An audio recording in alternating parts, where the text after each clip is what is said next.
a des grandes choses que tu dois vivre en 2021.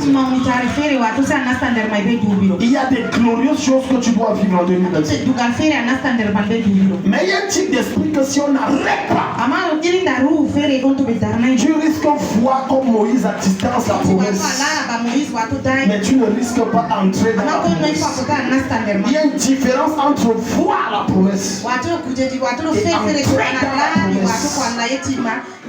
Il a fallu une petite erreur pour que Moïse rate la promesse. Et il est mort avant le temps qu'il devrait mourir. La Bible déclare que Moïse est mort à 120 ans. Pour certains, il était déjà âgé. Mais pour Dieu, Dieu n'avait pas encore commencé avec lui. Peu importe l'âge que tu as, tu dis que ces choses ne sont pas pour moi. Je t'annonce que c'est pour toi. Quelqu'un me dit Amen.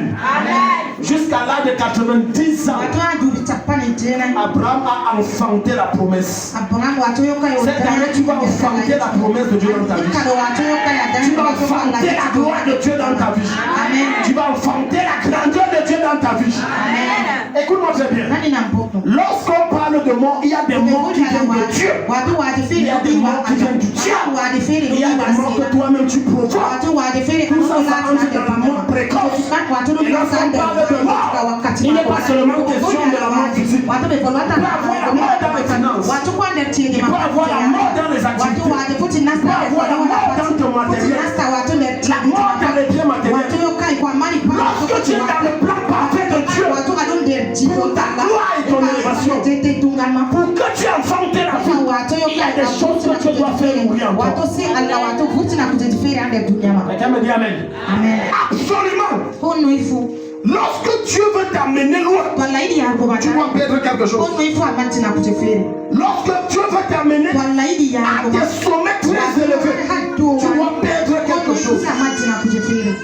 C'est la raison pour laquelle quand tu sais que tu es conforme à Jésus et que tu marches selon ses voies, tu ne dois jamais te lamenter de ce que tu as perdu. Non. Parce qu'il faut que la chose que tu as perdue parte pour que la chose meilleure vienne. La plupart des chrétiens immatures de leur état ne comprennent pas les réalités des choses spirituelles. Se lamentent d'une chose qu'elles ont perdue. Mais en réalité, pour que Dieu envoie des grandes portes, qu'il ouvre des portails, il faut qu'il ferme des portes. Absolument. Personne ne veut aller loin avec Dieu sans perdre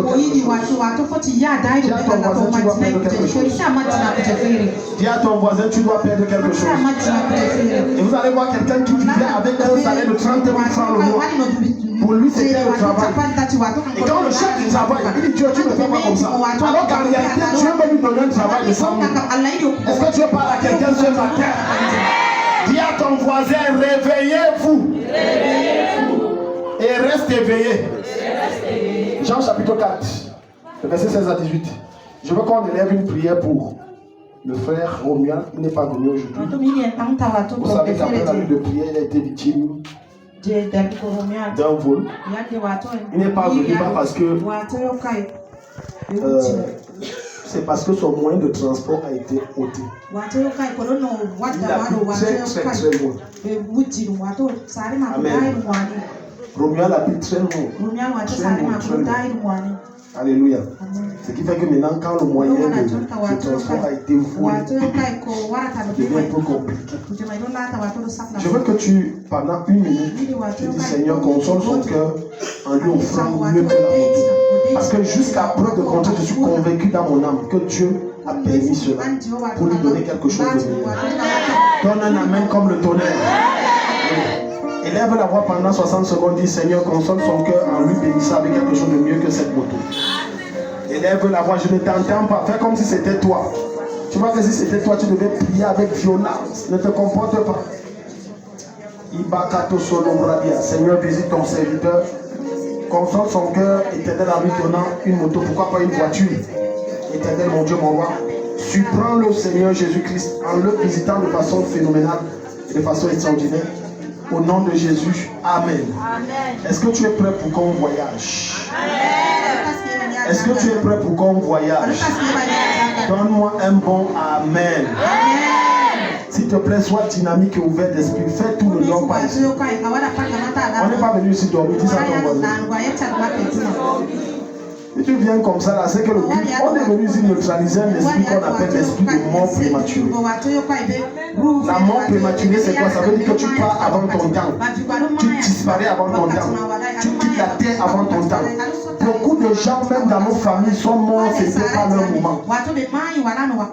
Certains d'entre vous sont en train de se voir aujourd'hui, alors que Satan a programmé que dans 2 jours tu meurs.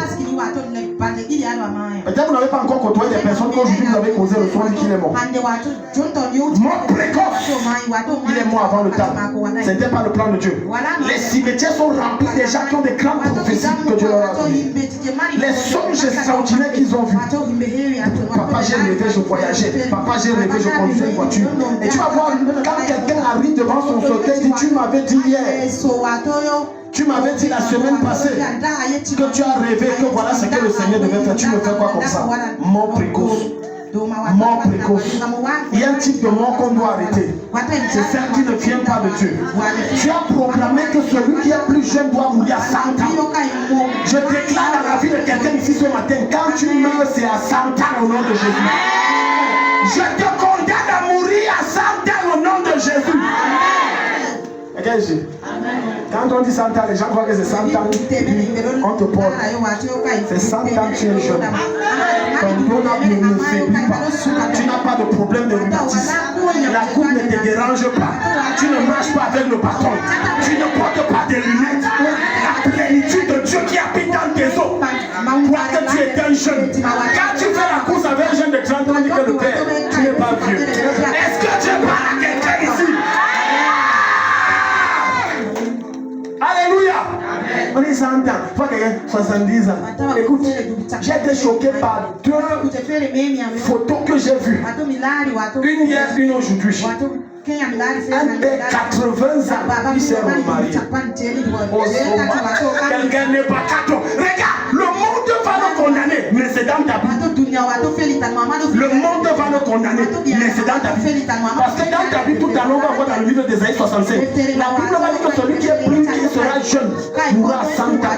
Donc tu es jeune. Ça veut dire qu'à moins de 100 ans ou à 100 ans, je peux encore me remarier. Les gens me disent, non, date ici, non, je ne dis pas amen. Regarde, quand l'onction de Dieu coule en toi, quand la présence de Dieu dans son authenticité vit en toi, bien aimé, l'âge ne se ressent pas sur toi.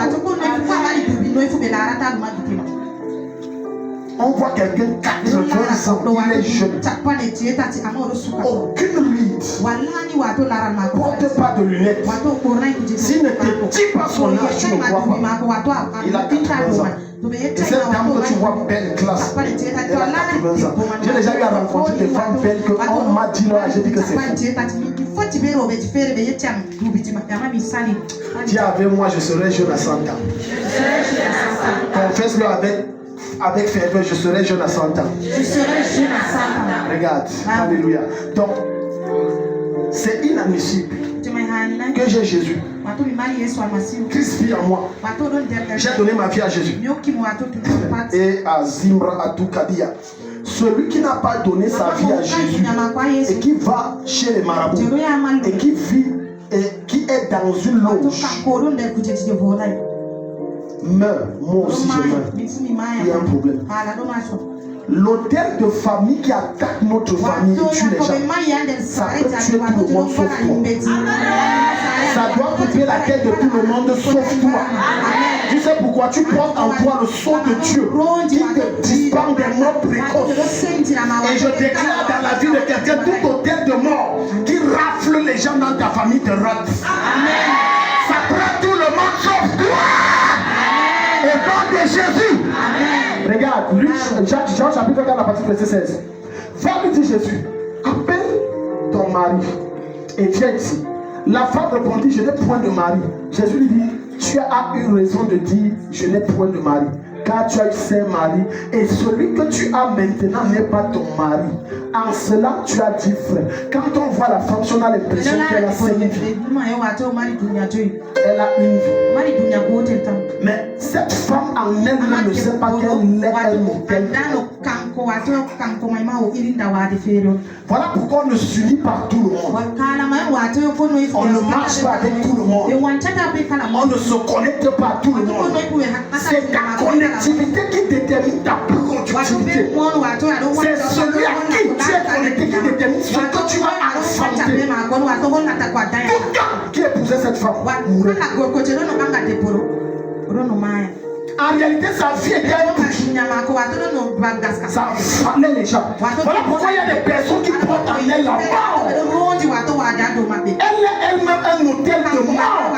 Dès que tu marches avec lui, toutes tes affaires tombent. Ça sèche. Est-ce que tu veux parler à quelqu'un ici? Comment ça veut dire? Eux-mêmes ils sont forts. C'est la raison pour laquelle je dis toujours ceci. Avant de épouser un homme ou une femme, renseigne-toi bien sur qui tu as fait une femme qui entre dans un foyer où un monsieur il a sa 8e femme, elle est la 8e femme, ça a des risques périlleux. Je connais une femme que j'ai côtoyée. Elle était environ la 11e ou la 13e femme. Les femmes entraient mourir. Les femmes entraient mourir. Quand elle est entrée, elle-même elle est morte. J'ai dit elle-même elle épousait le monsieur, elle est morte. Il y a des endroits qui sont minés. Même si tu as l'esprit de Dieu, fais attention. On ne se mélange pas à tout le monde. On ne se connecte pas à tout le monde. On ne marche pas avec tout le monde. La plupart d'entre vous aujourd'hui, la mort a pris une autre forme dans votre vie. La forme de la tristesse, de l'amertume, de la sécheresse, la forme de la maladie. Parce que vous êtes connecté à la personne qui ne fallait pas. Il y a des gens avec qui on ne marche pas et on ne finit pas. 5 maris à elle seule. 5 maris. Maintenant, Jésus va lui dire, celui que tu as maintenant n'est pas ton mari. Donc, le 6e, c'est qui arrive. Il dit que l'histoire déjà appris qu'elle a eu 5 qui sont là. Non, je tape le terrain. Je ne m'engage pas. Alléluia. Amen. Ne montre pas quand tu es face à certaines choses qu'on y passe certaines personnes que toi tu es. Parfois sois sage. Parfois sois sage. Les gens meurent en désordre et de façon prématurée à cause de leur fausse audacité. Il y a ce qu'on appelle le faux courage. On ne teste pas le diable. Tu vois sur un chemin où il y a un chien qui attaque tout le monde. Tu dis, je vais passer par le chien va te mordre. La mort peut servir. Dans les morts, aller dans les morts, aller dans les cimetières, c'est rempli des jeunes. Les morts et les cimetières sont remplis de jeunes. Morts avant leur temps. Et leur vie est passée comme ça. Est-ce que tu parles à quelqu'un? Écoute-moi. Écoute-moi. Le monde occulte est réel. Le monde spirituel est réel. Autant que l'enfer est réel. Pendant que toi tu ronfles la nuit et tu dors, il y a des gens qui prennent ton nom pour travailler avec. Comment expliquer qu'une femme, et ça s'est passé sur la route de Béka, sort et part au travail et son mari sait que ma femme est partie au travail derrière une moto. Et on l'appelle quelques heures plus tard, on dit que viens ramasser la pâte. Parce qu'elle a tamponné un camion, elle est morte. Le fait que tu portes une prophétie en toi ne te garantit pas que tu vas vivre cette prophétie. La prophétie est la vision et le projet que Dieu a pour toi. Mais Satan ne restera pas te regarder en train dans cette prophétie. Il fera tout pour que tu n'y entres pas. Et l'une des armes que le diable utilise, c'est la mort. Plein de gens meurent avant leur temps. Plein de gens disparaissent avant leur temps. Plein de gens quittent ce monde avant leur temps. Maintenant, regardons pourquoi les gens meurent. Pourquoi les gens meurent avant leur temps. Écoute-moi, dans le plan de Dieu, de la même façon que tu as écrit dans son agenda, que tu as un temps où tu dois naître, il a aussi écrit qu'il y a un temps où tu dois mourir. La plupart des gens, sur 10 personnes qui meurent sur la terre, 7 meurent avant le temps de Dieu. Ça ne sera pas ta portion au nom de Jésus. Ça ne sera pas ta portion au nom de Jésus. Première chose, Première cause. Écoute-moi. Ça, c'est normalement un enseignement d'un mot. Au minimum, sur la mort précoce.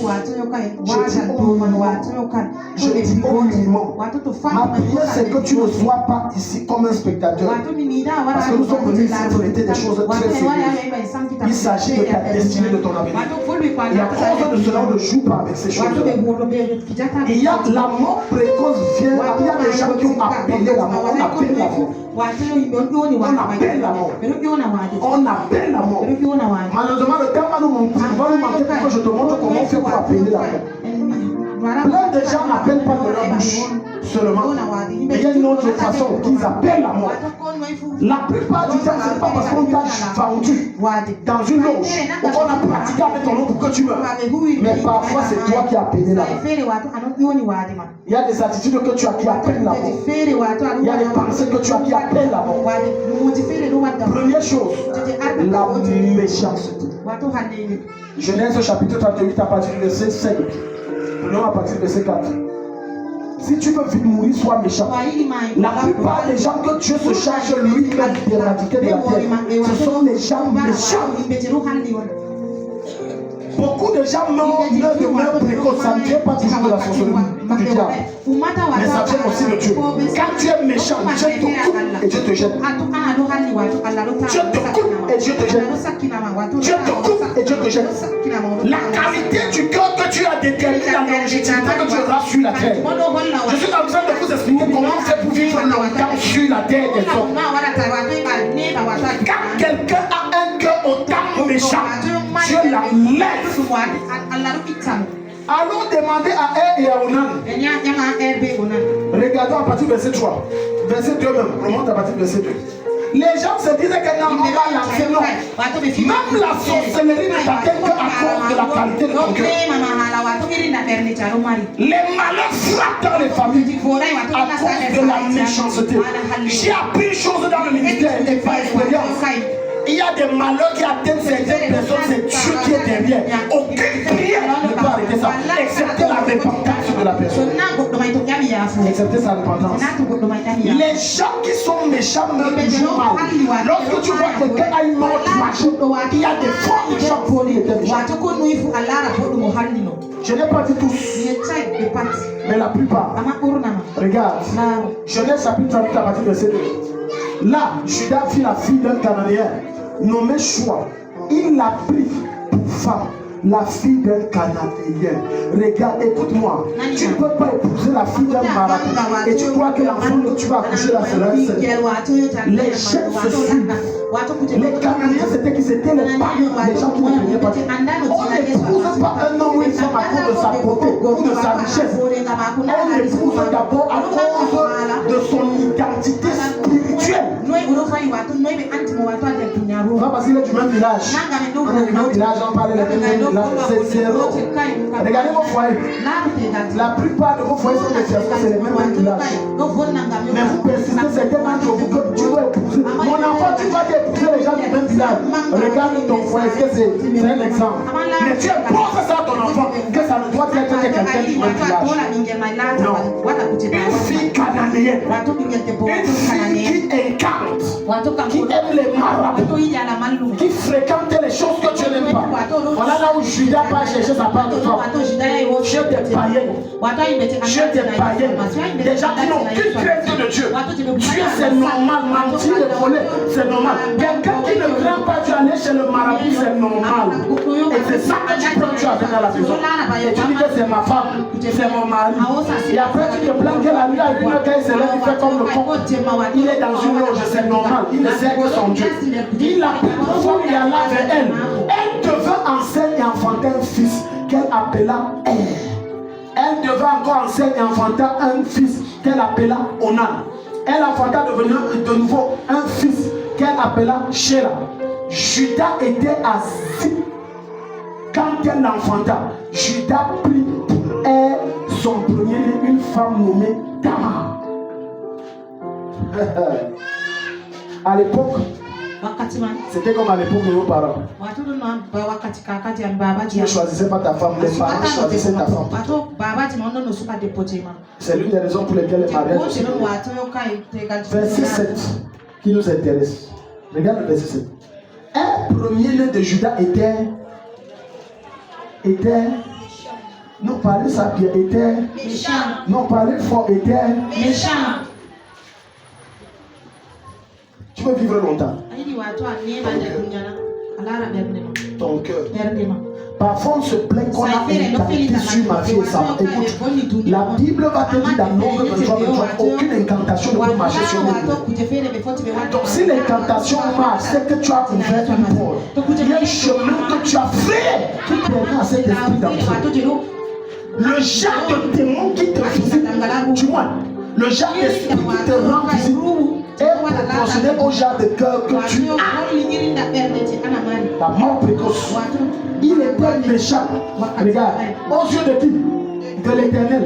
De l'Éternel de Dieu. Il était méchant aux yeux de Dieu. Regarde, il y a des gens tellement méchants mais qui donnent l'apparence d'être des bonnes personnes. Si l'Esprit de Dieu ne te dit pas que ce gars est mauvais, tu ne croiras pas. Hello.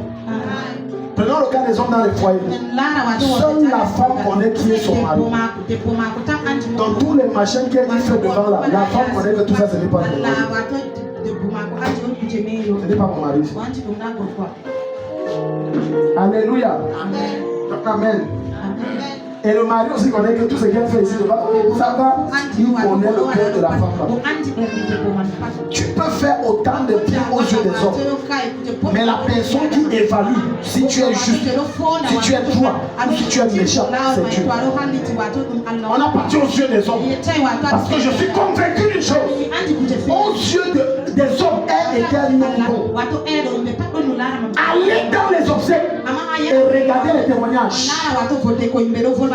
C'est un homme bon. Il aimait le Seigneur. Et curieusement, quand vous allez au témoignage, lors des obsèques, il y a toujours un verset biblique qu'on prend et on place. Aucun verset biblique ne t'enverra au ciel. Tu es déjà mort. Tu es déjà mort. Aucun verset biblique. Viens voir les témoignages. C'était un bon père. Alors qu'on sait que c'était le plus grand de tous les responsables de père. Mais c'était un bon père. Au lieu d'aller lors des obsèques raconter des mensonges devant le cadavre d'un homme, autant tu ne parles pas et tu ne te présentes pas. Et lorsqu'on était aux obsèques de haine, on donnait les bons témoignages. Mais aux yeux de Dieu, il était méchant. Il y a des malheurs qui frappent certaines personnes. C'est leur cœur. Dieu ne répond qu'à leur cœur. Tu auras beau prier, Dieu ne fera rien. Je te parle par expérience. Tu auras beau jeûner, Dieu ne fera rien. Son cœur est méchant. Son cœur là, c'est comme ça. C'est méchant. Et l'Éternel le fit mourir.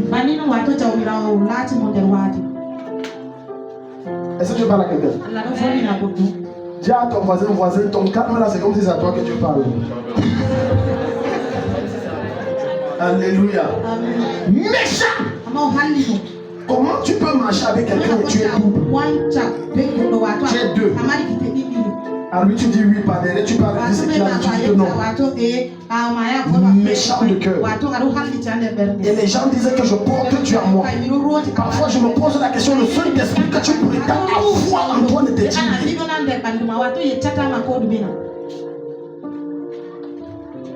méchant. Et Dieu le fit mourir. Il y a des choses qui sèchent dans ta vie. La réalité est que c'est toi qui as mis la source. Et certains pensent que c'est à force de donner des dons à Dieu, prendre des offrandes, donner à Dieu, prendre des sacrifices, donner à Dieu, que Dieu va fermer les yeux sur leur méchanceté de cœur. Non. Ce que Dieu veut, c'est ta sanctification, c'est ta transformation, c'est ton changement d'attitude, c'est le changement de ton cœur. Le père si a perdu un premier enfant. Il s'appelle écoute-moi, la vie et les actes que tu poses, les paroles que tu dis, c'est comme un boomerang. Le boomerang, c'est un objet un peu ovale. Quand tu lances, ça tourne comme ça. Ça revient à la source. Tout acte que tu poses a un résultat. Toute parole que tu dis reviendra sur toi tôt ou tard. Quel que soit le bien ou le mal que tu sèmes, bien aimé, ça reviendra sur toi tôt ou tard. Tôt ou tard. Arrête d'être fou avec les gens. Tu es en train d'abréger tes jours sur la terre. Tu es en train de réduire ton expérience de vie sur la terre. Verset 8. Alors Judas dit à Onan, va vers la femme de ton frère, prends-la comme beau-frère et suscite une postérité à ton frère, en sachant que cette postérité regarde le cœur de l'autre. Voilà pourquoi je vous ai dit, écoute, le cœur de Judas était bon, mais le cœur de sa femme là, païenne là, n'était pas bon. Parfois il y a des attitudes que ton enfant a. Je dis il y a des attitudes que ton enfant a. Suivez ton voisin, pardon, qui ne baisse pas la main en bas, il prend que je me vise avec. Suivez ton voisin. Regarde, écoute, permettez-moi de dire ça. Suivez ton voisin. J'entends souvent des parents dire que je ne sais pas où il a pris le cœur. Il a pris ça. Tu as déjà vu le rat donner naissance au chat? Tu as vu ça où? Non, il y a des gènes en toi. Il a reproduit.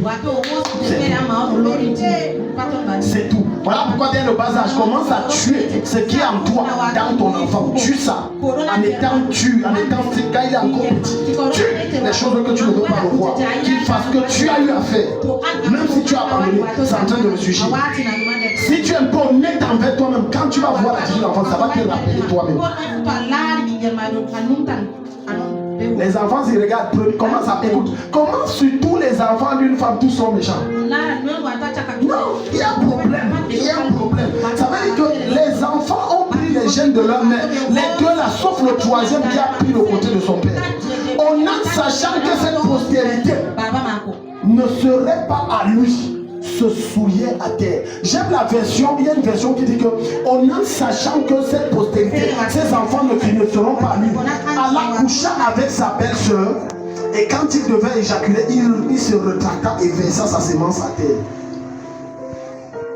Donc je viens ici contredire, je prends cette précision pour contredire certains théologiens qui disent qu'il s'est masturbé, c'est faux, il ne s'est pas masturbé.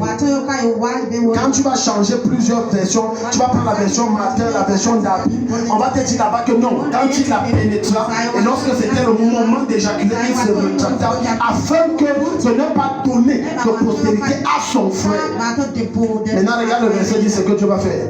Ce qu'il faisait déplut à l'Éternel qui le fit aussi mourir. Des actes causent ta chute. Il y a plein de choses qui t'arrivent. Pose-toi des questions. Est-ce que je n'ai pas fait quelque chose qui me rattrape? Regarde, la meilleure façon d'abréger tes jours et d'appeler le malheur dans ta vie, c'est de faire le mal à quelqu'un qui te fait le bien. Tu vas vivre. Tu vas apporter la sécheresse facilement dans ta vie. Lorsque quelqu'un est d'un cœur pur avec toi, mais toi en retour, ce que tu fais des choses que lui ne connaît pas contre toi. Même la terre va se lever pour t'abattre. Est-ce que je parle à quelqu'un? Je n'ai pas dit Dieu. Même la nature ne va pas dire ça. Allons maintenant voir Ecclésiaste chapitre 5 verset 17. Regardons ce que Salomon va nous dire. Parce que les gens se disent que mais pourquoi j'ai perdu mon premier fils? Pourquoi j'ai perdu mon deuxième fils? Pourquoi mon commerce ne marche pas? Pourquoi mes études sont autant combattues? Quelque part, pose-toi les bonnes questions. Comment est l'état de mon cœur? Quels sont les actes que j'ai fait hier qui me rattrapent aujourd'hui? Écoute-moi. Peu importe ce que tu fais de bien ou de mal, même si tu as fait le mal, tu te répands. Il y a ce qu'on appelle le retour. Dieu te pardonne, mais tu dois payer le retour. Dieu te pardonne, mais tu dois payer le retour. Dieu te pardonne. Le pardon de Dieu, quand on parle de miséricorde, ça ne veut pas dire que Dieu ne permet pas le retour. Non, la conséquence ne dépend pas de Dieu. Aucun jeune homme ne va coucher avec une jeune fille de 13 ans. Et il dit qu'il est chrétien. La jeune fille de 13 ans tombe enceinte. Il demande pardon à Dieu. Dieu dit je te pardonne et j'enlève l'enfant. Jamais. Dieu va dire je te pardonne, mais tu as suivi. Je ne parle à quelqu'un. La plupart des choses qui nous arrivent, c'est ce qu'on a fait hier. C'est ce qu'on a fait hier. Le monde appelle le karma. Mais dans le royaume de Dieu, on appelle la justice de Dieu. Verset 17. Non, remonte, tu as 18, remonte un peu. De plus, toute ta vie, il mange dans les ténèbres, il a beaucoup, non, remonte. J'ai dit 7, pas 5, 7. Ok, 17. Regarde ce que Ecclésiaste va nous dire. Ne sois pas méchant avec ça. Ne sois pas méchant à l'excès.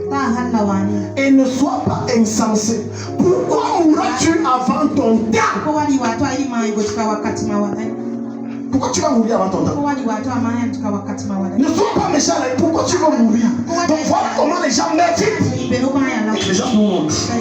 Le meilleur moyen pour que les gens meurent vite, c'est qu'ils soient méchants. Et Dieu précipite les jours.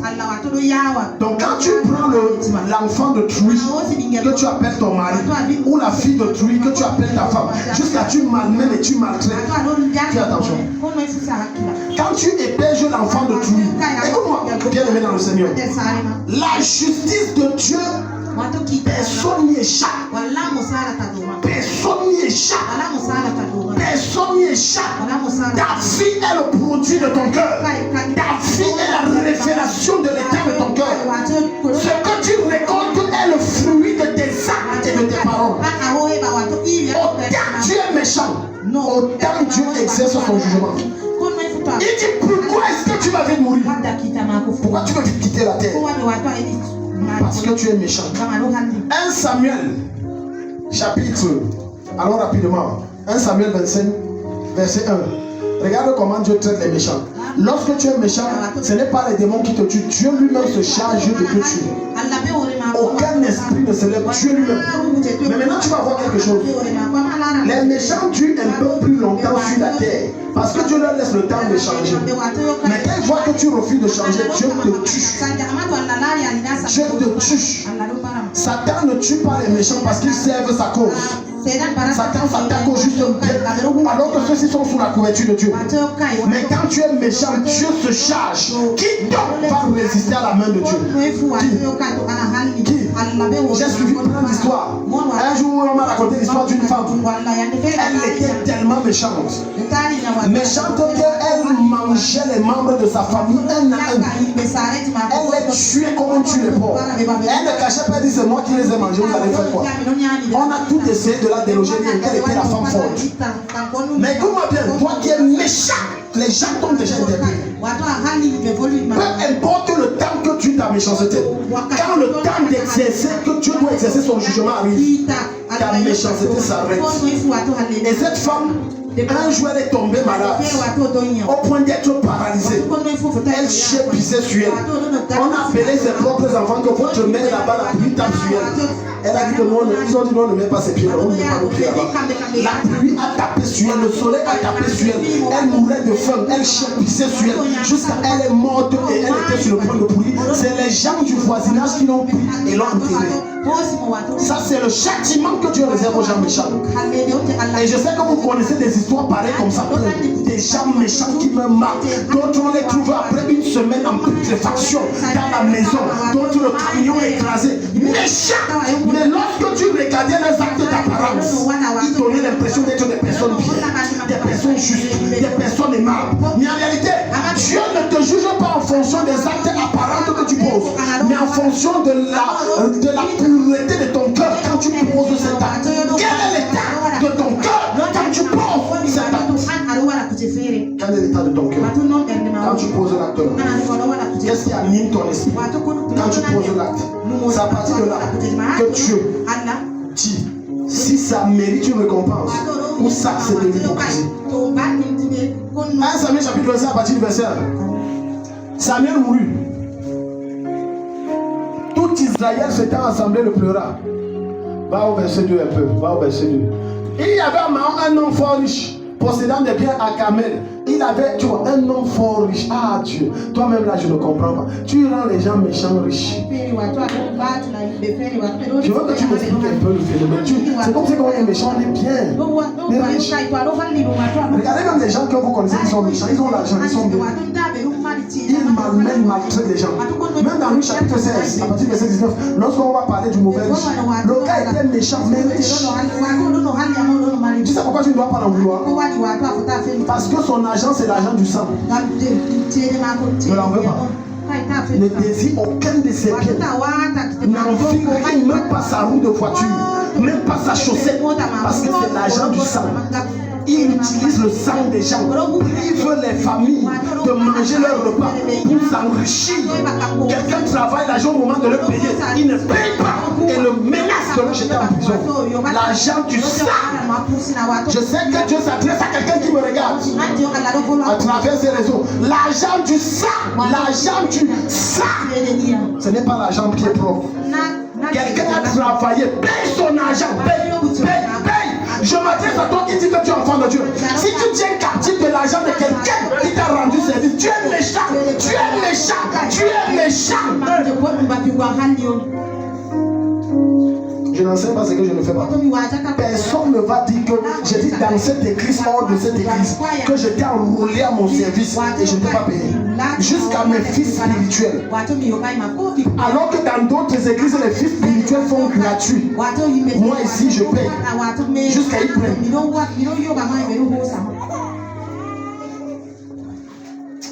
Jusqu'à y prennent. Alors que les gens disent que non, papa, ça va. Il paye. Tu sais pourquoi je fais ça? Je veux que c'est toi qui refuses. Comme ça, demain, tu ne prendras pas mon nom et dis qu'il m'exploitait. Regarde. J'ai dit un jour devant des hommes de Dieu que j'ai reçu. Un homme de Dieu et un ancien que j'ai reçu. Le premier ici. J'ai dit, quand quelqu'un t'a fait le bien, même si vous vous séparez un jour à cause d'un problème, ne le salis jamais. Parce que le bien qu'il t'a fait là, rien ne peut effacer ça. Et si tu te mets à le salir, le bien qu'il t'a fait va se soulever contre toi. Ne le salis pas. Si quelqu'un vient le salir, dit que non, on a eu des problèmes, c'est vrai, et tout, non, mais moi je n'accepte pas quand même. Parce qu'il y a quand même du bien. Il y avait un homme fort riche, possédant des biens quand même. Il avait 3000 brebis et 1000 chèvres sous Cabraya. Cette année, je sens que Dieu va rendre riche quelqu'un ici en termes de brebis et de chèvres. Seigneur, si un méchant utilise le sang des hommes pour être autant riche, ça veut dire que nous qui marchons dans ta justice, nous devons être plus riches que ça. Donne-moi un bon amen, c'est de toi qu'on parle. Le nom de cet homme était Nabal. Tu vois, quand Dieu prend la précision jusqu'à citer son nom, Dieu ne cache pas le nom des meurtriers. Il dit que c'est elle qui a fait ça. Le nom de cet homme était Nabal. Et sa femme s'appelait Abigail. C'était une femme de bon sens. Ça veut dire, elle avait un bon cœur. Je ne sais pas, j'ai toujours remarqué ces choses. Une femme belle va épouser un homme délicat. Ou un homme beau va épouser une femme délicate. Alléluia. Ça c'est une remarque que j'ai fait. Je n'ai jamais compris le phénomène là. C'est rare de voir que l'homme est beau, la femme est. Les cas là sont rares. Alléluia. Et dans les cas, tu vas voir que le monsieur délicat qui a épousé la femme belle là, malmène la femme belle là. Mais elle est toujours derrière lui. Oh, c'est mon cœur. Et tu vas voir que la femme belle malmène le gars qui, la femme délicate, traite mal le mari qui est très beau. Jusqu'à les femmes draguent derrière, ils refusent. Et maintenant tu vas entrer dans une famille où le gars a l'argent. C'est une femme de bon sens. Elle était belle de visage, mais son cœur était beau aux yeux de Dieu. Elle s'appelait Abigail. Et on n'a pas le temps pour voir, mais plus loin, la Bible va te montrer que le monsieur, s'il va prolonger ce nombre de vies sur la terre à cause de sa femme, David, étant animé de l'esprit de mort pour le tuer, sa femme va dire que pardon, ne tue pas mon mari. Je sais qu'il est comme ça, lui il est méchant, c'est comme ça. Pardon, elle s'est mise à coups à genoux, à mener les présents énormes de pardon. Ne le tue pas. Hello. Je prie que Dieu suscite des femmes extraordinairement vertueuses dans ce ministère. Parce que c'est devenu rare. Mon mari est là, tue-le. Il ne sait pas, tue-le. Il me maltraite. La Bible dit que c'est, je t'ai dit pardon. C'est comme ça que le gars là est pardon, ne le tue pas. Et David a suivi la voie de cette femme. Mais l'homme était dur et méchant dans ses actions. Méchant. Quand la Bible, Dieu dit que quelqu'un est méchant, c'est qu'il est méchant. Avec toutes les les richesses que ce monsieur a. Un pauvre ne pouvait pas toquer chez lui jusqu'à il te chasse. Sors de chez moi, c'est moi qui t'ai rendu pauvre avec ta famille. Parfois, je suis choqué d'entendre le langage de certaines personnes qui se disent nés de nouveau. Des langages déplacés que même le ciel s'arrête. Et l'enfer dit hey! Donc tu es de l'autre depuis, on ne savait pas. Bienvenue dans la famille. Langage séduit, mauvais, déplacé.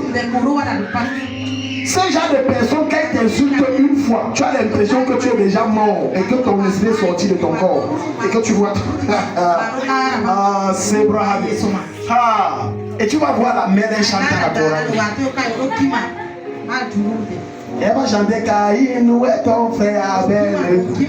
Caïn, alors que c'est elle qui te attaque là, tu vas voir son frère. Attaque là, tu vas me voir. Et quand elle te dit tente-moi, tu vas voir qui je suis. Donc depuis qu'on marche ensemble, je ne sais pas qui tu es. C'est vrai, parce que Dieu seul sait qui tu es. Méchant. Maintenant allons au verset 22. Regarde ce qui va se passer. Dis avec moi, Seigneur, la méchanceté n'a pas de place dans mon cœur.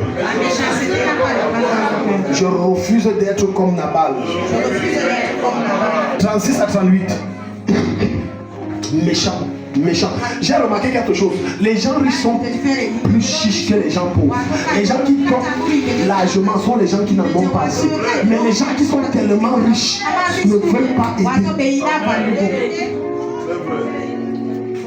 Est-ce que tu sais que chaque aide, chaque soutien, dans le peu que tu as, que tu donnes à quelqu'un qui est dans le besoin, est converti au ciel en ta faveur en richesse. Et le jour où tu quittes cette terre, c'est avec ça qu'on t'accueille. J'ai côtoyé un riche. Chiche! Tu arrives chez quelqu'un, les voitures sont garées comme ça. Le salon là où tu crois que tu as un euro, où tu crois que tu es où Jésus seul connaît. Quand tu finis, tu sors. Ils sont intimidés, tu fais-moi la monnaie. Prends 5 000.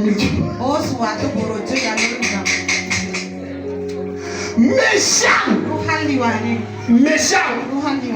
Abigail arrivant près de Nabal. Et voici, il faisait dans sa maison un festin. Tu vois, les gens méchants sont chiches. Tout tourne autour d'eux. Un festin de roi.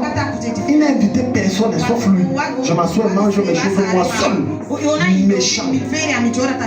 C'est d'entre vous, voilà la fête qui est venue. Tu as même invité. Non, on a dit la vie, c'est une place. C'est une place. Tu as même invité qui vient quand même goûter les croquettes. Tu manges seul. Tu n'as vu personne. Il avait le cœur joyeux. Regarde dans sa méchanceté. Il est fier que je mange seul. Je suis content du mal. Regarde, quand quelqu'un atteint une dimension où il t'a fait le mal et il prétend qu'il a l'esprit de Dieu. Et quand malheur arrive, il se réjouit. Il a dépassé le niveau de méchant. Il est sorti. Parce que même ta Bible va te dire ne te réjouis pas du malheur de ton ennemi. Ne te réjouis pas. La même Bible va te dire ça dans son. Même le jour du malheur de ton ennemi, n'acclame pas, ne fais pas la fête, ne te réjouis pas. Ne te réjouis pas, ne fais pas la fête. Ne te réjouis pas. C'est ton ennemi. Quand le père arrive, pleure aussi. Le gars là t'a fait le mal, mais bon, pleure. Ne te réjouis pas. Il avait le cœur joyeux et il était complètement dans l'ivresse. Elle ne lui dit aucune chose. Tu vois la femme, c'est belle de visage, belle de cœur, remplie de sagesse. Tu vois, en plus de ça, elle est sage. Elle ne lui dit une chose ni petit ni grand. Elle dit que j'attends que le truc s'est fini. Il est sourd, il ne va rien comprendre. Alléluia. Elle n'est pas rentrée là. Hein? Comment on garde tes brebis? On protège et tout. Tu ne vas rien. Hein? Tu dis que tu es sourd. On va finir ici. Non, tout ça, ça ne sert à rien. Il ne va rien comprendre. Verset 37. Mais le matin, l'ivresse de Nabal s'étant dissipée, sa femme lui raconta ce qui s'était passé. C'est-à-dire comment elle a aidé David. Parce qu'ils ont protégé ses richesses. Regarde, le cœur de Nabal reçut un coup monté. Ça, c'est quel niveau de méchanceté. Donc, jusqu'à on aide les gens avec ton argent, ça te fait mal. Ou on a sauvé, elle te dit même que j'ai sauvé ta vie. tellement méchant qu'il dit qu'il ne fallait pas sauver ma vie. Laisse, je meurs.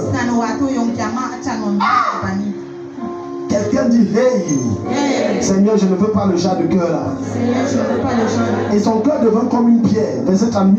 Environ 10 jours après, l'Éternel frappa Nabal et il mourut. Je peux te sortir des exemples comme ça. Les gens méchants dans la Bible que Dieu lui-même te tue. Tu es méchant.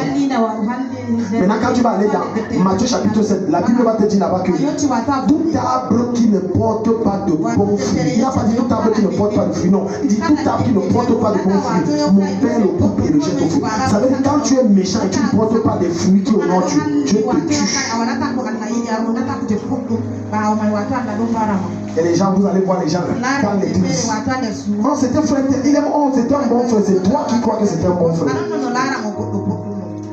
Dieu ne nous évalue pas en fonction de nos actes, il nous évalue en fonction de l'état de notre cœur. C'est en fonction de ça. Qu'est-ce qui te pousse? Qu'est-ce qui anime ton cœur quand tu viens dans sa présence? Donc ne crois pas que tu achèterais Dieu par rapport à l'offrande ou au sacrifice que tu fais. Non. Le sacrifice et l'offrande que tu fais, qu'est-ce qui t'anime pour que tu fasses? Avec quel état de cœur tu fais? Et vous allez voir des gens qui font tellement de sacrifices et d'offrandes à l'église, mais en retour, ils ne reçoivent rien.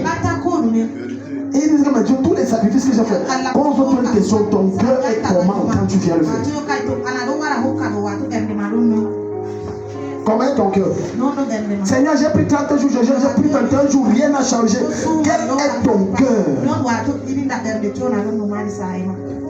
Dis à ton voisin, quel est ton cœur? Dis à ton voisin, quel est ton cœur? Deuxième chose, déshonorer les aînés rapidement. Exode 22. Dieu n'oublie pas.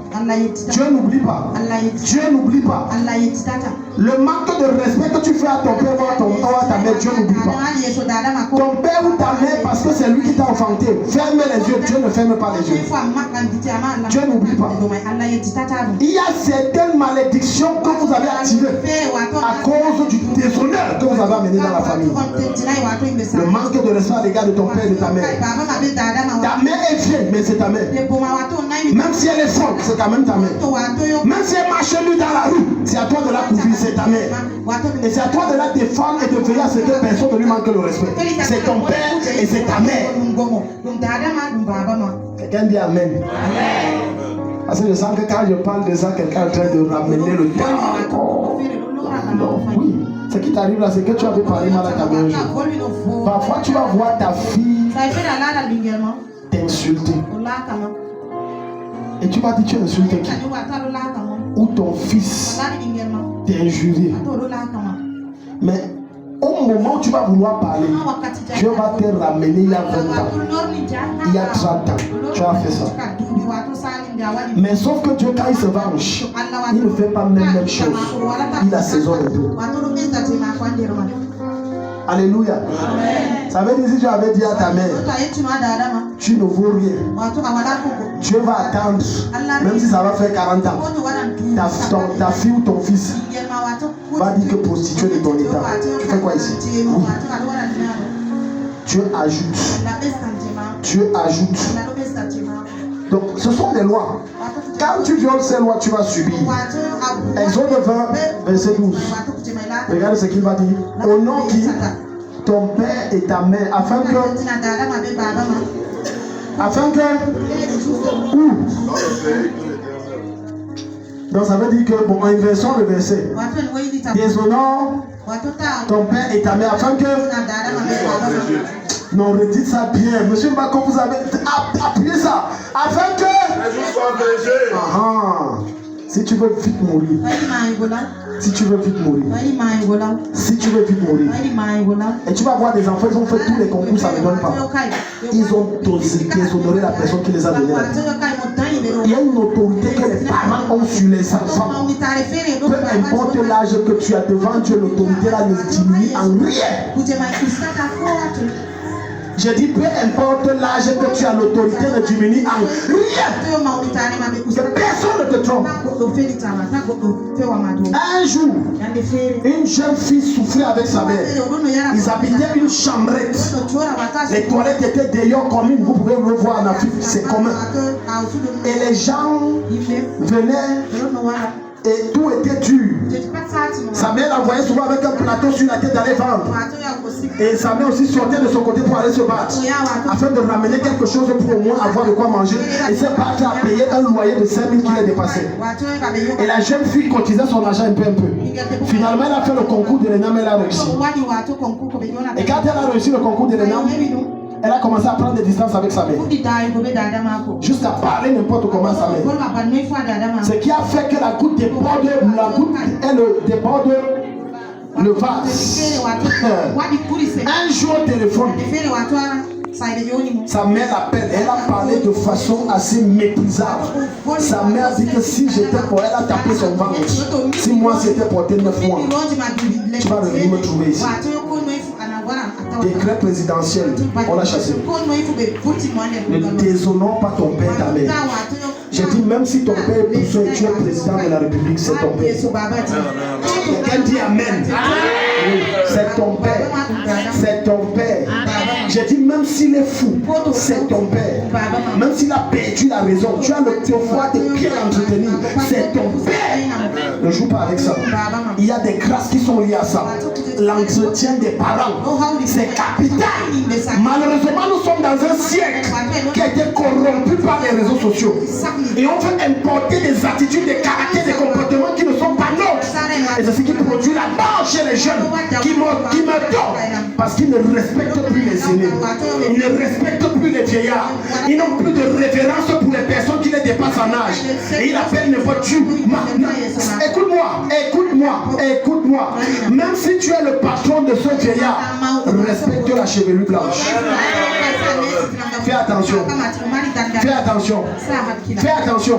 Voilà pourquoi l'apôtre Paul va dire au jeune Timothée qui est pasteur, parle avec beaucoup de révérence au vieillard. Reprends-les avec douceur. Alléluia. Alléluia. Ce n'est pas parce que spirituellement tu es son père que ça veut dire que tu vas te comporter de façon désinvolte. Non, ça dit une certaine disgrâce de Dieu. Et les gens en meurent. Plein meurent. Regarde comment tu parles aux jeunes. Écoute, ton père ou ta mère n'est pas seulement celui qui t'a donné naissance. Ton père ou ta mère, c'est la personne également qui peut t'enfanter. C'est l'aîné qui te dépasse en âge. Tu dois l'honorer et le respecter. Tu dois l'honorer et le respecter. Tu es mon père, tu parles comme ça et qui oh, fous-moi le camp. Va chier. Malheur à toi s'il est sorcier. Parce que s'il pratique, ça va te prendre. Ok, je vais te montrer ça dans la Bible. Je te dis vrai, s'il est sorcier, pratique, ça va te prendre. Tu as violé une loi biblique. Ouvrons nos Bibles. Rapidement, ouvrons nos Bibles. Lévitique 19, verset 22. Et puis, Proverbe 23, 22. Lévitique 19, 22. Si le gars est compliqué, pratique, ça va te prendre. Tu as violé une règle, une loi biblique. Combien d'entre nous méprisons les vieillards au nom que ce n'est pas mon père, ce n'est pas mon père, ce n'est pas mon nom, il n'est pas de ma famille. Dieu n'a que faire de ça. Il y a des lois qu'on ne viole pas. Il y a des lois qu'on ne viole pas. Dès que la personne a agi, donne-lui le respect. Si tu vois qu'entre vous deux, ça ne donne pas, ne lui parle pas mal, prends des distances. Tu parles à quelqu'un? Tu as Lévitique 19, verset 22. Le sacrificateur fera pour lui l'expiation. Non, remonte un peu.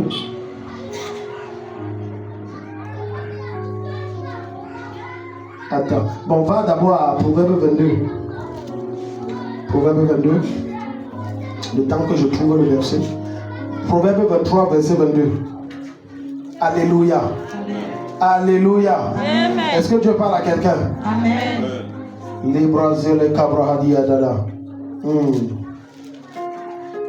Voilà les choses qui t'arrivent. Voilà, c'est plutôt Lévitique 19, 32. J'ai un verset. C'est 32. Lévitique 19, 32. Oh Rabba Yaba Yaba Ya. Si tu appliques l'enseignement, si que le Seigneur te dit, tu vas vivre longtemps. Quelqu'un dit Amen. Tu vas vivre très longtemps. Il y a quelques jours, j'ai recadré un papa. C'était pour son bien. Chaque fois qu'il m'appelait, il dit mon fils. Il est venu ici, il faisait que dire mon fils. J'ai dit que papa, ça ne va pas vous aider. Parce que là, vous violez moi. C'est vrai, vous pouvez m'accoucher. Mais quand vous entrez dans le périmètre, vous avez besoin de l'homme de Dieu. Je ne suis plus votre fils. Maintenant, je deviens votre père.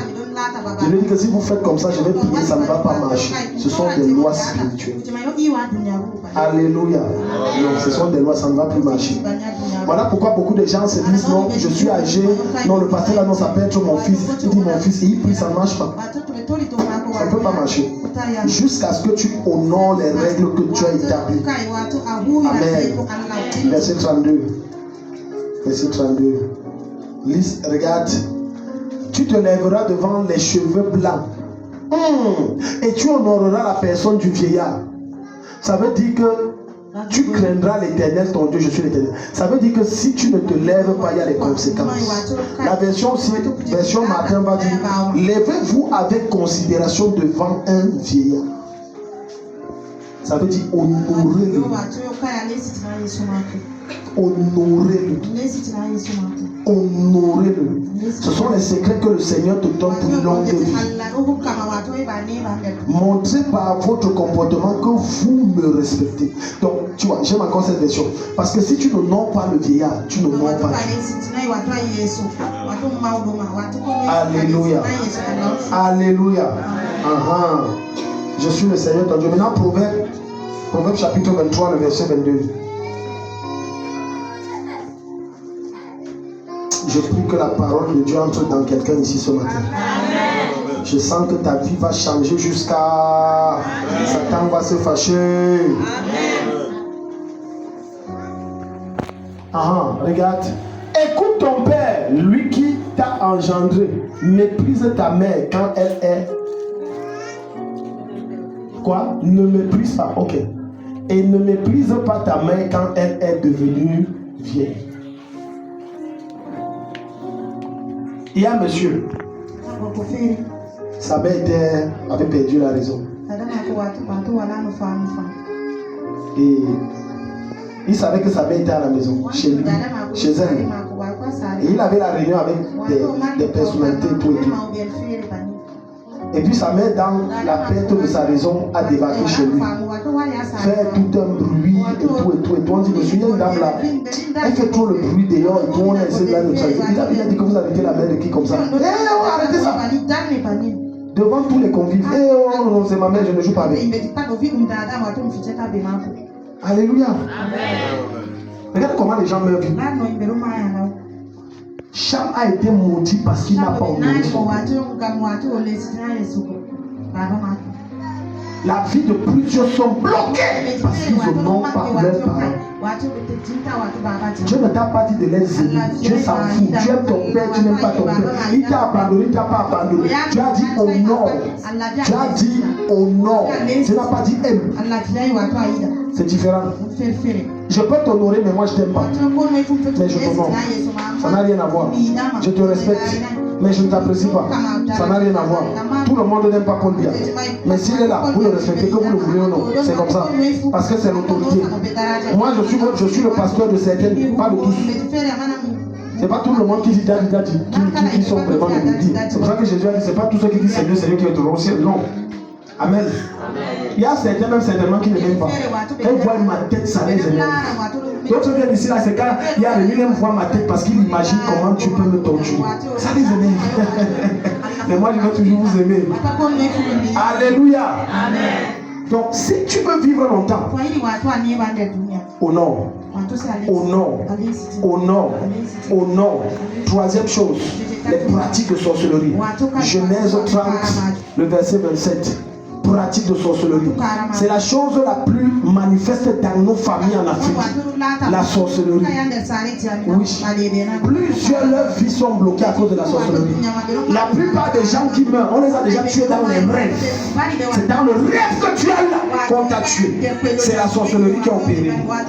Est-ce que Dieu parle à quelqu'un ce soir? Est-ce que Dieu s'adresse à quelqu'un ce matin? C'est la sorcellerie.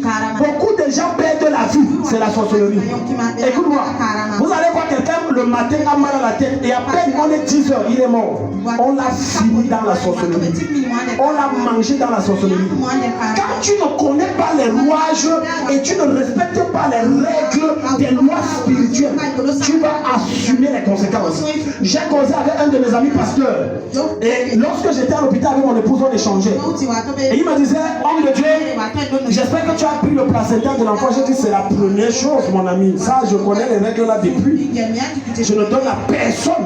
Il me dit parce que après le décès de sa fille est décédée à peine avec pas 1 an. Elle est morte à 3 ou 4 mois. Une très jolie fille. Très belle fille. Brune. Belle. Très belle. Et ça l'a affecté le décès de son enfant. Il me dit ceci, je cite. Il me dit, avec du recul, je me suis rendu compte que j'avais commis une erreur qui a provoqué le décès de ma fille. J'ai dit, quoi, homme de Dieu? Il me dit, quand je suis entré dans la salle, les infirmières m'avaient dit qu'elles avaient déjà pris le placenta. Elles sont allées jeter. J'ai dit c'est faux, il y a une sorcière parmi. Ça ne peut pas être ça. Il dit c'est ce qu'il s'est rendu compte.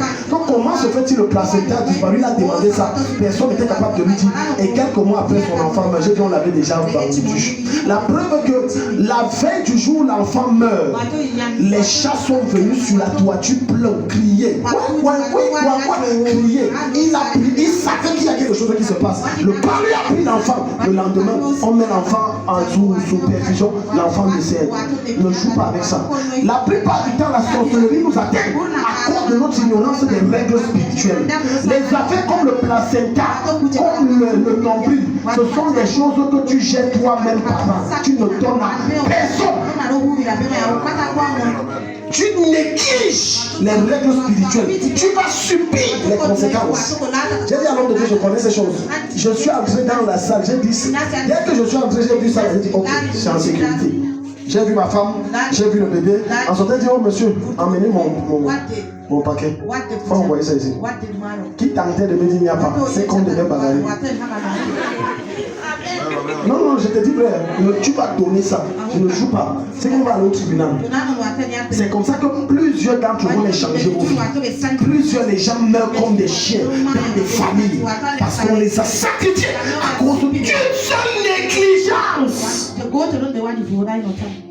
seule négligence. La sorcellerie existe. Et la personne qui t'attaque dans la sorcellerie, c'est quelqu'un qui n'est pas loin de toi. Même le voisin, c'est quelqu'un qui n'est pas loin de toi. Les gens, par ignorance des choses spirituelles, croient que le fait que le chat vienne crier sur mon toit la nuit, tous les jours depuis 3 jours, ah non, ils sont en chaleur. Qui t'a dit ça? On est en train de tuer quelqu'un. C'est dans ta maison qu'on veut prendre quelqu'un. Et toi, tu n'es pas conscient de ces choses. Le fait que chaque fois, 18h, 19h, le corbeau couette, les hiboux crient 23h, on est en train de vouloir tuer quelqu'un. Mais ton ignorance, ils vont finir, ils vont partir. Ils ont l'habitude de le faire. Un jour, je suis allé chez une personnalité de l'université prier. Il m'a invité, il me disait, quand 23h sonne, tout mon toit est recouvert de hiboux et de corbeaux. J'ai dit c'est un très mauvais signe. Si on n'arrête pas ça, tu vas enterrer quelqu'un. Il a dit ouais, on fait alors comment? Je suis venu. J'ai dosé une prière là-bas. Et tout là ne sont plus revenus jusqu'aujourd'hui. Et l'argent qui disparaissait a arrêté de disparaître. Et les phénomènes où les serpents apparaissaient dans la maison. Voilà comment la sorcellerie vous prend. Genèse 30, le verset 27. Je n'aime pas la version du second. Parce que la version du second dit, la Bible lui dit, puissais-je. Oh, le français, ce n'est pas ma langue, Seigneur. Puissais-je trouver grâce à tes yeux Je vois bien que l'Éternel m'a béni à cause de toi. Moi j'aime ma version. Je vais te montrer ma version. Genèse 30. Quelqu'un dit la sorcellerie s'arrête dans ma vie. La plupart des phénomènes qui se passent dans votre famille, c'est les phénomènes de sorcellerie. Laban lui dit, sois indulgent envers moi, je t'en prie. Mais Dieu m'a révélé que le Seigneur m'a béni à cause de toi. Voilà un tonton sorcier. C'est dangereux quand tu vis dans une famille où tu ne maîtrises ni tes oncles ni tes tantes. Tu ne connais pas l'identité des gens avec qui tu vis dans ta propre famille. Oh, Jésus dit que les gens auront pour ennemis les gens de leur propre maison. Mais toi, tu sors l'état avec tout le monde sans connaître qui ils sont réellement. Alors que tes malheurs ne viennent ni du nord ni du sud, ça vient de la maison.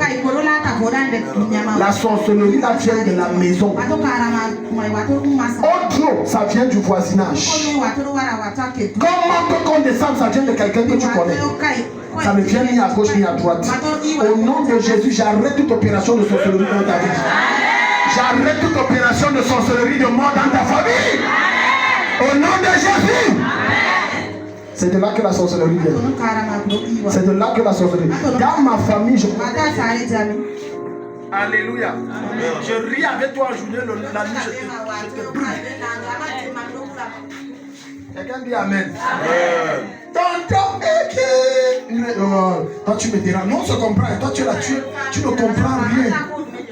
Tonton ne rit pas, moi, il dit, ah, que tonton, c'est vrai, toi tu es un faux petit-fils, un faux neveu, tu me déranges toutes les nuits comme ça. Moi je ne sais pas. Toi tu es bête, tu ne comprends pas comment se comprendre.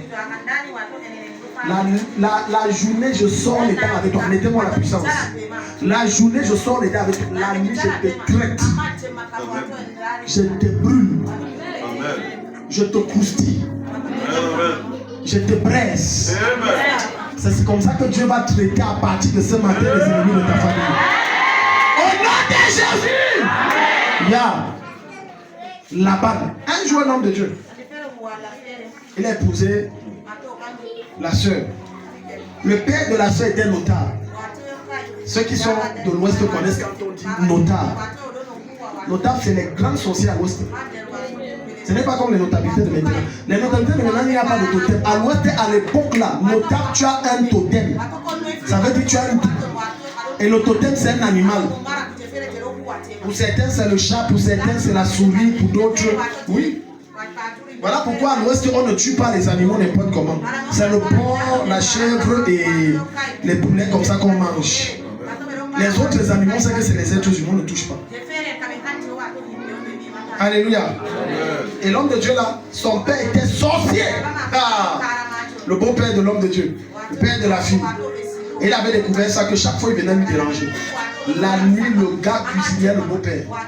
Cuisinait jusqu'à ce que quand il sortait le matin, il y avait les traces de brûlure, c'est comme on l'a foutu. Et le matin, il était le premier à venir saluer le beau-père. Hey, bon papa, il venait avec un cadeau. Hey, papa, je t'ai amené le vin blanc. Hey, papa, il y a quoi? Le père le regarde, il se dit, laisse-moi tranquille. Oh, je peux faire comment? Ok, je vais envoyer les médicaments. Il envoie la nuit le direct jusqu'à le beau-père déménager.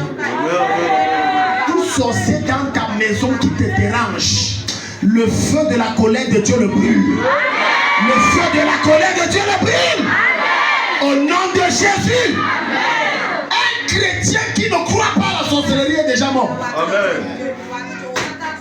J'ai dit que tu es déjà mort. Parce que l'apôtre Paul nous dira dans Ephésiens 6, nous n'avons pas à lutter contre eux, mais contre les esprits méchants dans les lieux célestes, les autorités, les principautés, les dominations et tout ce qui va avec.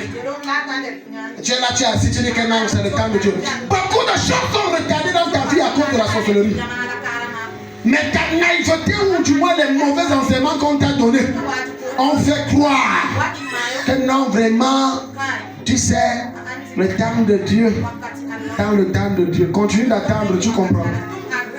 Alléluia. Mais ne m'envie pas pendant que tu me vois avancer. Parce que ces choses sont tellement réelles. Ces forces sont tellement réelles. Ces présences sont tellement réelles.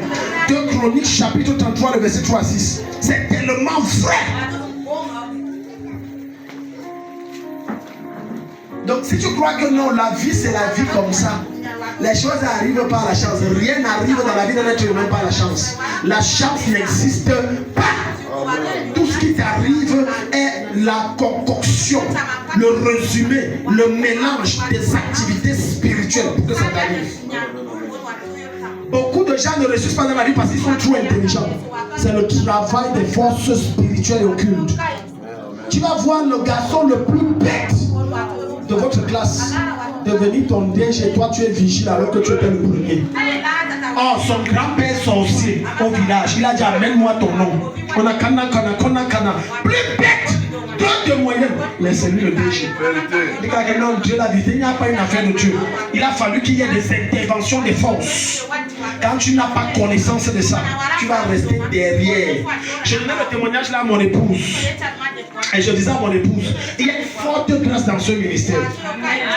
Deux de mes fils spirituels, parmi lesquels il y a M. Mbakop, qui me permet de l'exposer. On devait licencier combien? Vous étiez combien? On est un effectif de 30. On devait licencier combien? On devait licencier en réalité 20. Votre nom fait partie de ceux qui ont été retenus. Hier, mon fils Gaël qui a Marouati, ils étaient 6 dans l'entreprise parce qu'il fait dans la construction des ponts, des machins là, les chantiers de route là, les ponts, les routes et tout ça, le génie civil. Ils étaient 6, on devait licencier 4. On a licencié 4. Il est resté 2. Il dit merci pour les prières, papa. Je suis retenu. Ce sont les forces spirituelles qui contrôlent les choses. Ce n'est pas une affaire de chance. Zéro, c'est spirituel. Sur 4, son nom ne figure pas. Il n'y a que 2, son nom figure. Là où on a déclaré qu'on t'enlève, je déclare que tu restes. Là où on a déclaré qu'on te retire, je déclare que tu restes. Et la promotion te localise au nom de Jésus. Pas plus tard que ce matin, une de mes filles, la fille de maman Zaveri m'appelle. Oh, il y a 2 ou 3 semaines, elle m'appelait. Elle me disait son patron l'a convoqué. Elle a dit je ne pars pas. Toi-même ton patron te convoque. Ah non, tu connais un nom. C'est une grosse structure parapublique. Ton patron te convoque, tu ne pars pas. Tu sais sur quoi tu comptes? Elle a fait quasiment un mois de parler. Elle me dit papa, mon patron m'a convoqué. Elle m'a expliqué le pourquoi. Elle dit quand je prends ma leçon secrétariat, je ne veux pas pointer comme les autres. Le salaire là, c'est bien, mais c'est pas assez. Elle dit ok. J'ai dosé une prière. Ngozi Angazia. Ngozi Angazia. Angoua Douate. Antante Anta. Inyanyata. Ingoswosi. Elle est arrivée aujourd'hui devant le patron. C'est comme s'il n'y avait aucun problème. Les gens s'ils ne sont pas ici. On a même bien accueilli. Elle appelait, disait que voilà ton papa, tu vois, j'ai encore 3 problèmes là. Je veux qu'on prie encore pour 3 problèmes. C'est spirituel. Quelqu'un dit c'est spirituel. Regarde comment le Dieu du ciel, tu cries à lui, il tient le cœur des rois. La Bible dit des rois. Tu parles au cœur. Papa. Maintenant, c'est comme si tu n'avais jamais désobéi à quelque chose. Les gens à qui tu dois l'agir, oublient que tu les dois, ils te discutent au nom de Jésus. Le meilleur des années, la main de Dieu te localise. Comme ça, les gens aiment ma mère. Quelqu'un voit la tête de 2 millions s'envoler. Amen. 2 Chroniques 33, verset 3. Il rétablit les hauts lieux. Qu'Ézéchias, on n'a pas le temps, ça remonte un peu. Verset 20, on voit qui rétablit. Verset 1, verset 2, verset 2. Oui, verset 1. Manassé avait 12 ans lorsqu'il devint roi. Et il régna 50 ans à Jérusalem. Et il fit ce qui est mal aux yeux de l'Éternel, selon les abominations des nations que l'Éternel avait chassées devant les enfants d'Israël. Il rebâtit les hauts lieux qu'Ézéchias, son père, avait renversés. Il éleva des autels au Baal. Il fit des idoles d'Astaté. Et il se prosterna devant toute l'armée des cieux. Et il servit. Il les servit.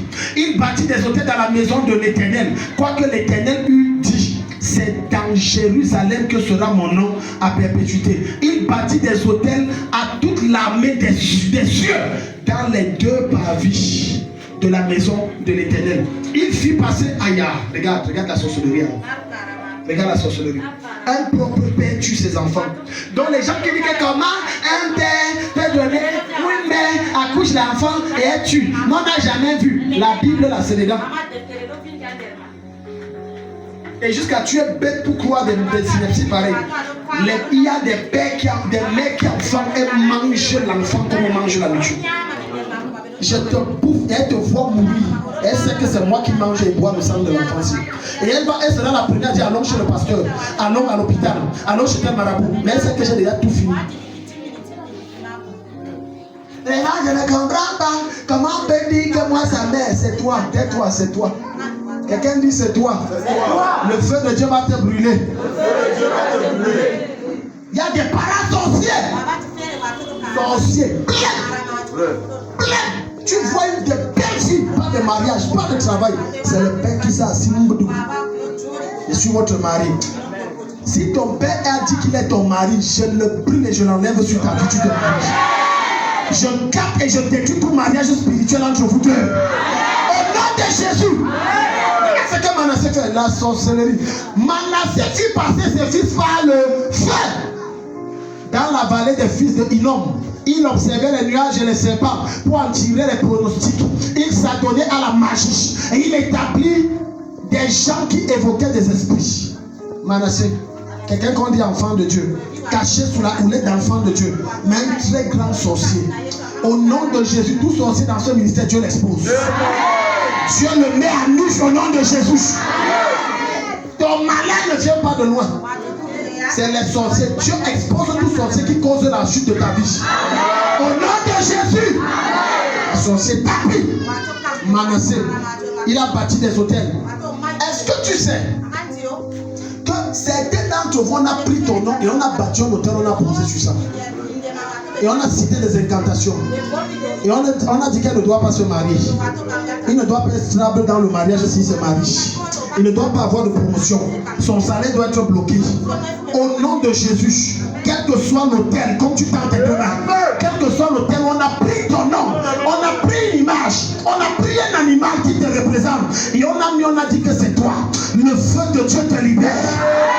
Je saccage cet hôtel et je te libère. Je saccage cet hôtel et je te libère. Par le sang. Au nom de Jésus. La sorcellerie existe. Manassé, ses propres enfants, il a tué ses propres enfants. Il les a égorgés. Ce n'était pas l'honneur de Dieu. Dieu n'est pas un caliban pour demander le sang des hommes. Ce n'est pas un illuminé. Il n'en a pas besoin. Il est Dieu. Connaissant toutes choses et étant l'auteur de toutes choses. Mais lui s'est tourné vers d'autres dieux. Il y a des personnes qui se cachent sous la houlette de Dieu dans ta famille. Mais tu serais étonné qu'ils sortent chaque fin du mois d'une certaine forêt, soit disant pour aller se ressourcer. Ils partent chercher, c'est tout, sauf Dieu. C'est Satan. C'est Satan. C'est Satan. C'est Satan. C'est Satan qui part te chercher. Et tu seras curieux que ton beau-père ou ta mère dit que toi-même on a essayé à l'hôpital, ça n'a pas donné, même à l'église, non. Je connais une femme là, tu sais, ce n'est pas la sorcellerie, mais tu vois. Quelqu'un dit le feu de Dieu sur lui. Quelqu'un dit le feu de Dieu sur lui. Quand on veut t'amener dans la sorcellerie, on te dit toujours et on commence que ce n'est pas la sorcellerie.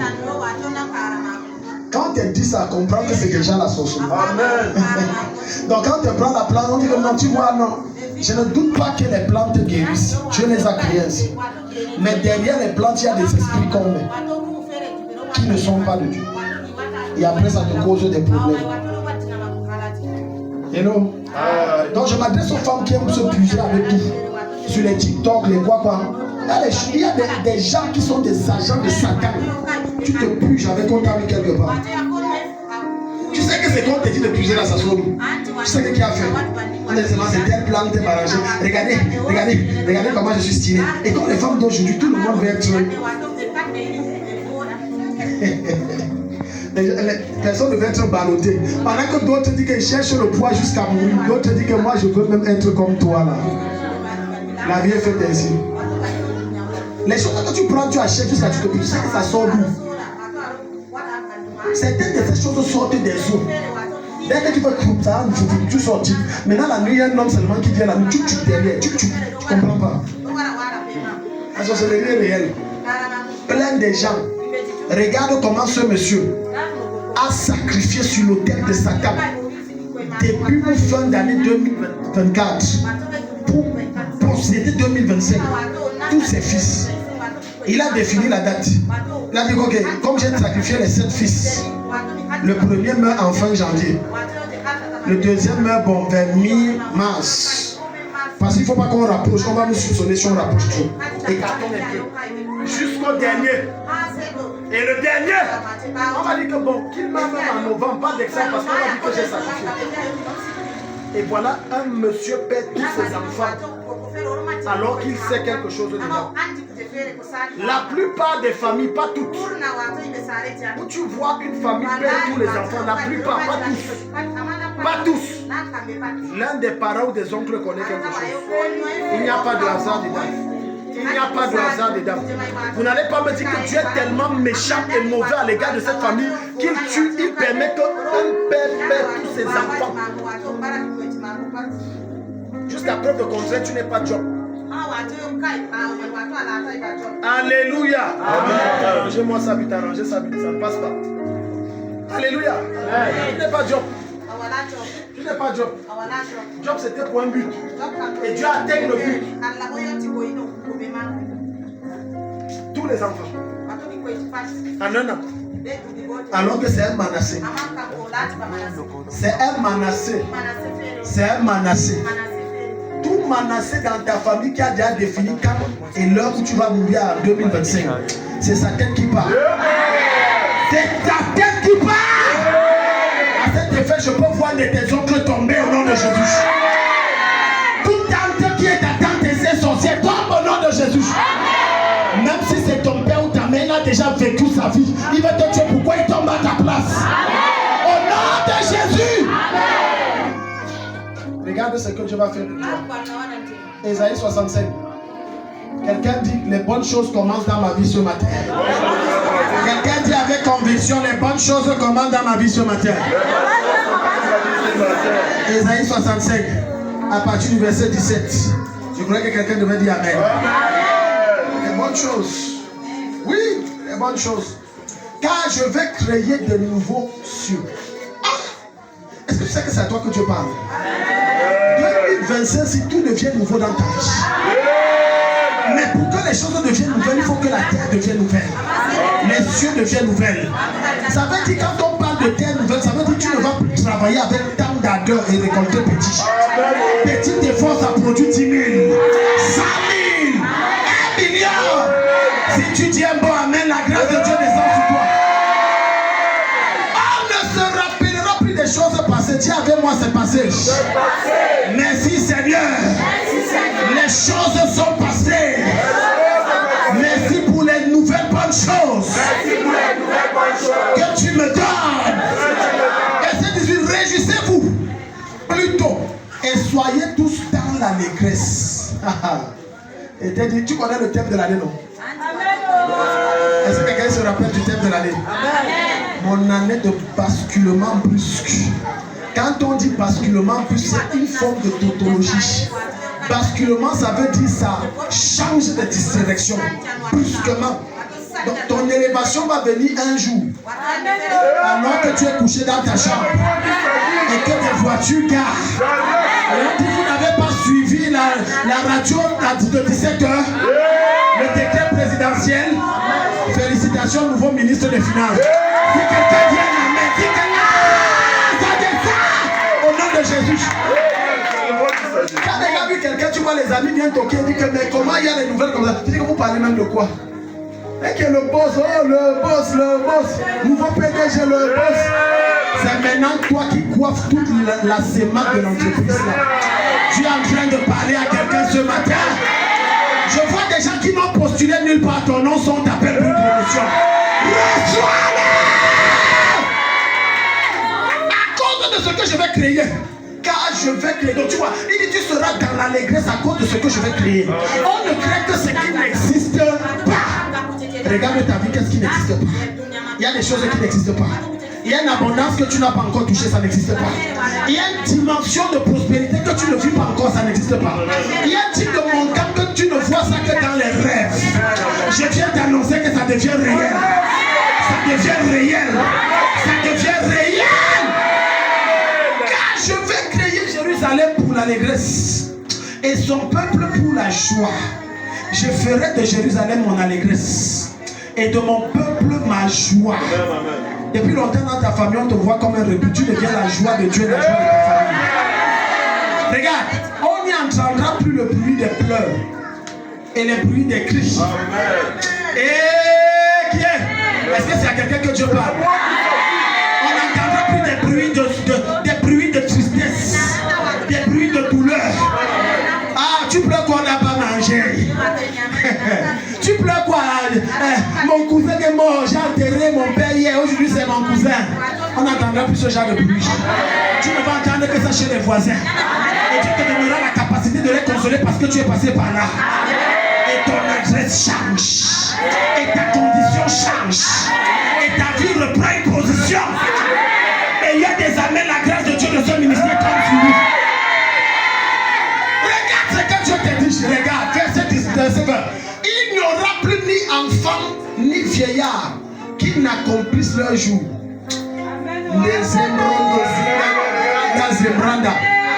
Il n'y aura plus ni enfant ni vieillard dans ta maison qui ne vit pas longtemps. Les gens qui meurent tôt là, c'est fini.